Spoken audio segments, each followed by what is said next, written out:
Les anges, c'est-à-dire les envoyés, mentionnés dans Apocalypse chapitre 1 à 3, sont des hommes auxquels Dieu a accordé des dons, ayant une spiritualité suffisante pour pouvoir influencer et modifier l'état des églises. Nous ne savons pas quelle est leur position et leur service dans les églises, mais ils doivent être le noyau de ces 7 églises, des personnes spirituelles. Le Seigneur confie à chacun d'entre eux la responsabilité de toute église sur laquelle ils doivent veiller. Ils représentent ces anges par des étoiles. Ils doivent donc avoir une position céleste comme les étoiles dans le ciel et posséder une réelle expérience des réalités célestes. Ils sont porteurs du témoignage du Seigneur et resplendissent de sa lumière comme les étoiles dans la nuit. Leur aspiration et leur joie sont de nature céleste et non terrestre. Ils ont une intime communion avec Christ.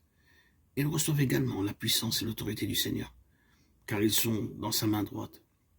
Ces messagers représentent les églises, car ils sont les plus fidèles dans ces églises. Ils sont préoccupés par l'état des églises, et ils s'identifient avec elles dans leur succès, comme dans leur faillite. Le Seigneur envoie comme ses messagers ceux qui consentent de plein gré à partager la responsabilité des églises. C'est pourquoi tous ceux qui désirent être utiles dans la main du Seigneur doivent bien souvent tomber à genoux devant Dieu et prier pour l'Église en répandant leur cœur devant Dieu avec larmes.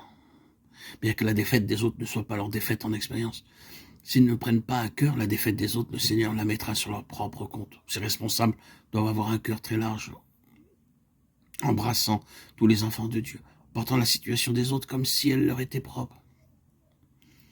S'il en était autrement, ils attristeraient le cœur du Seigneur et se trouveraient eux-mêmes en difficulté. Ils seraient malheureux qu'il en soit ainsi.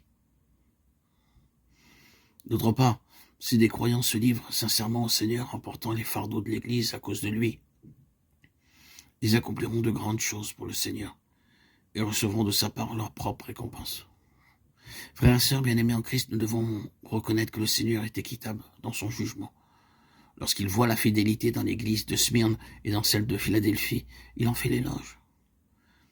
Mais il a des paroles de reproche appropriées à la situation des 5 autres églises. Bien que les anges représentent l'église et qu'à l'image des étoiles, ils aient une responsabilité spirituelle. Il y a une différence entre les anges et les églises, comme aussi elle existe entre les étoiles et les chandeliers. Lors du jugement, Dieu jugera ceux qui ont eu des responsabilités, à l'instar des églises en général, d'après ce qu'aura été l'œuvre de chacun. Car on demandera beaucoup à qui on a beaucoup donné. Luc 12, 48. Le Seigneur connaît les siens et ceux qui sont fidèles jusqu'à la fin. En relation avec ces choses, il est bon de remarquer que les paroles du Seigneur à l'égard de ces églises comportent des avertissements ou des jugements, sont aussi bien adressés aux anges qu'aux églises. Les anges comme les églises sont sujets à une possible défaite.